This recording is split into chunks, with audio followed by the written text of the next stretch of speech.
Here is a list of the equipment that we will be using today for making pumpkin spice candles.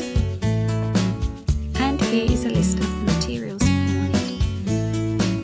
You can pick your own fragrance or essential oils, and you can choose whether or not to colour your candles too. Candle making can be tricky, and ideally you want to work in a relatively warm environment. This will help your candle to settle, cure and harden properly, and help to avoid any potential issues.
Note: it's always best to check if any of the oils or colorants that you are using are safe for candle making use.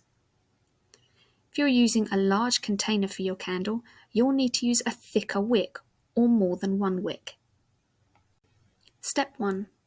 Measure out your wax flakes or pellets into the double boiler for melting. You'll want to allow 1 to 2 centimeters of space at the top of your candle holder.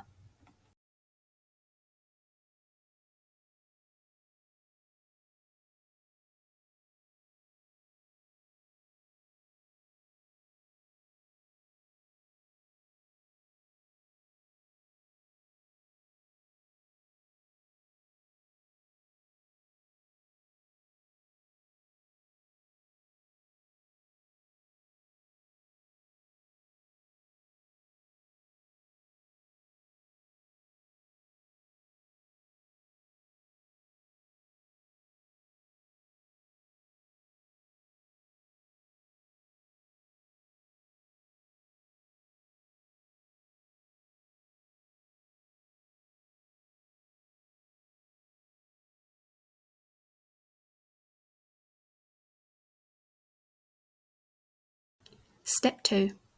Fill your saucepan with water. You want this to be about a centimetre away from the bottom of the double boiler. We don't want the two of them to touch.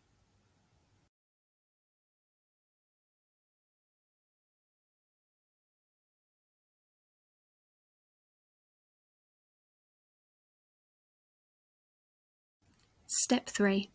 Place your saucepan with your double boiler on top and put it on the hob and heat on low until the wax is completely melted. And be sure to check the water frequently in case it boils off.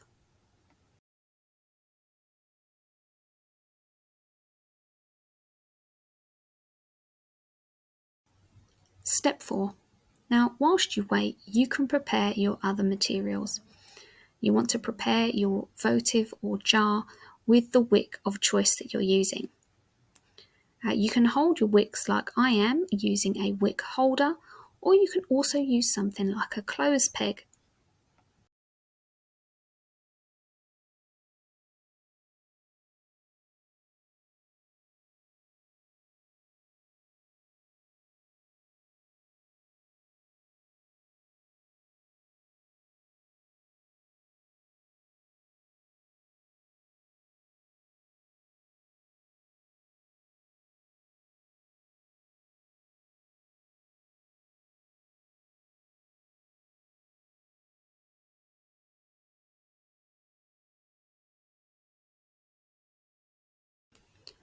Once the wax has melted, remove the double boiler carefully and place on a protected surface. Once the wax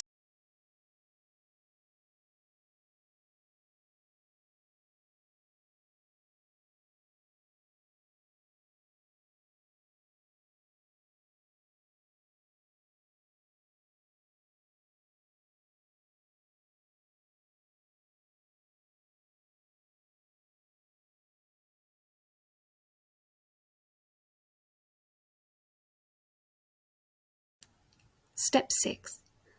Leave to cool for around 3 to 4 minutes and make sure that you have all of your optional additions prepared. Step 8. You can now add any mica powders, pumpkin spice blend if you're using it, and your essential or fragrance oils.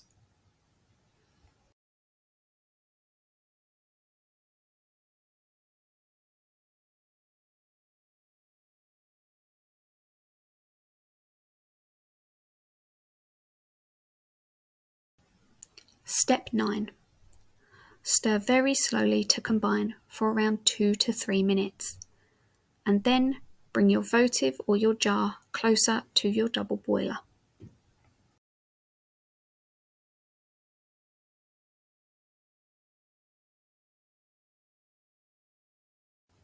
Step 10.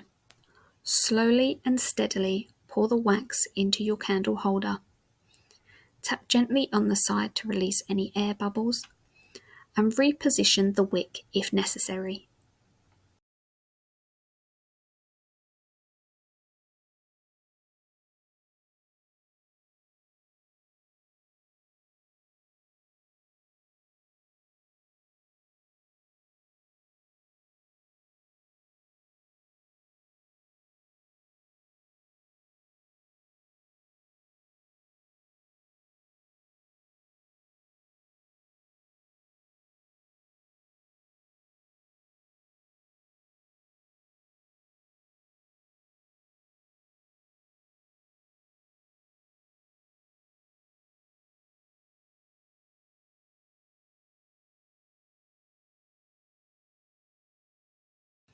Step 11. For best results, the wax should be allowed to cool very slowly, so you want to pick somewhere warmish. Step 12. When completely cool and hardened, you can trim the wick to roughly 1.5 centimeters from the surface of the candle.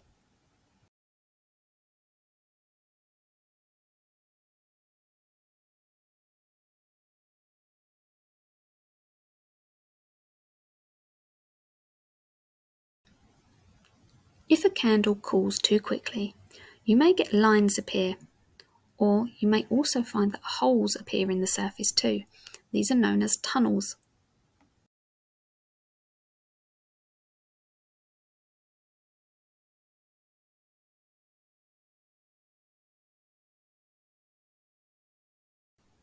If tunnelling develops, you can melt additional wax and pour this on top to fill the tunnels. Or, if lines on the surface appear, you can gently heat this with a heat gun to melt the surface slightly.